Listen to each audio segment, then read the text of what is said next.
Hi, my name is Angela Munsinger, and I am here to talk to you guys today about addiction. In 2013, a total of 386 meth labs were found in the state of Virginia. There are 95 counties in the state of Virginia, so that averages out to approximately 4 meth labs for any county that you step into in Virginia. That's an astounding amount of meth labs. And that's just the ones that have been found. This is an issue that relates to us all. I'll bet at least one of you in here today know someone who is suffering from methamphetamine addiction, or who is or has been affected by this disease in some way. As someone who has suffered from methamphetamine addiction, I have seen firsthand people who have wanted help, but financially or emotionally they have had no support. As a Christian woman and someone who has been blessed with over 5 years of sobriety, my heart overflows with compassion to help all of God's creation.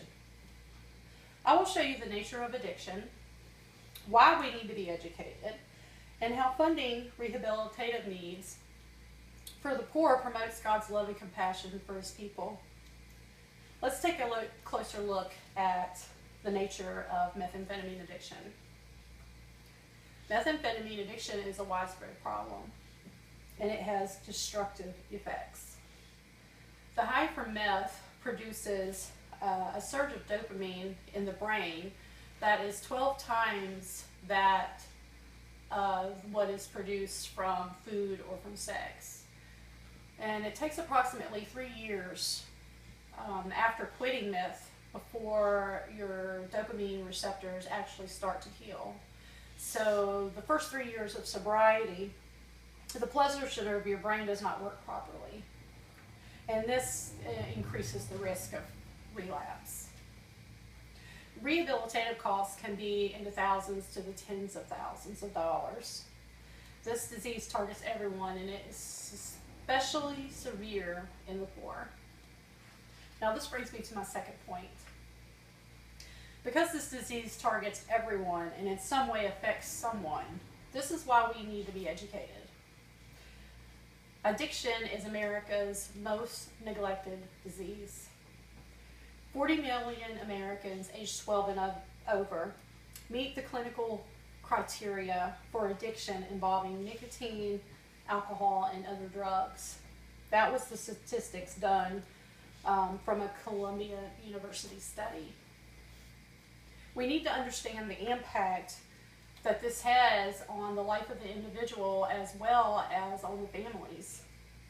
We need to understand the social and economic costs to local communities, states, and the nation as a whole.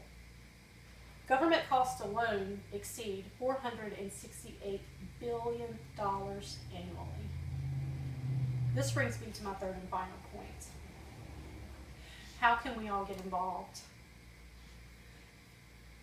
Funding rehabilitative needs is a way to promote God's love and compassion for our fellow man who is suffering from addiction.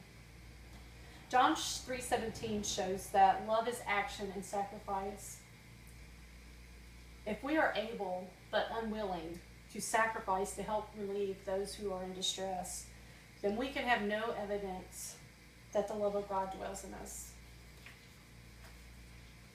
Matthew 25:34-40 states that a person's treatment of others expresses their love and commitment to Jesus Himself. Colossians 3:12-17 says that as Christians, we are to clothe ourselves with the behavior fitted for God's people. The most important article of clothing is that of love. This brings me to my conclusion. Methamphetamine addiction is widespread and it has devastating effects. We need to be educated and we need to get involved. One way to do this is through funding rehabilitative needs to those who are reaching out as a way to honor God by showing our love and compassion. As Christians, we should confront the disease of addiction as part of our commission to love the poor and oppressed and have compassion for others. There are 37 million churches in the world. 37 million churches. If one church took on the rehabilitative cost of one person per year, look at how much love and compassion and freedom we could give someone. Thank you.